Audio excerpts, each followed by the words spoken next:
নমস্কার, আপনারা দেখছেন নিউজ মুখ্য বার্তা। সকলের সাথে সকলকে নিয়ে নিউজ মুখ্য বার্তা দেখতে চ্যানেলটি সাবস্ক্রাইব করুন। গত ২৮শে জানুয়ারি হুগলির উত্তরপাড়ার পিআরসি ভবনে উত্তরণ পত্রিকার উদ্যোগে আয়োজিত মাইকেল মধুসূদন দত্তের ২০১তম জন্মজয়ন্তী উৎসব পালিত হলো।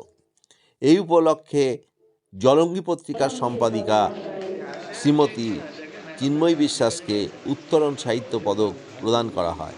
সুদীপ দাসের রিপোর্ট, নিউজ মুখ্য বার্তা।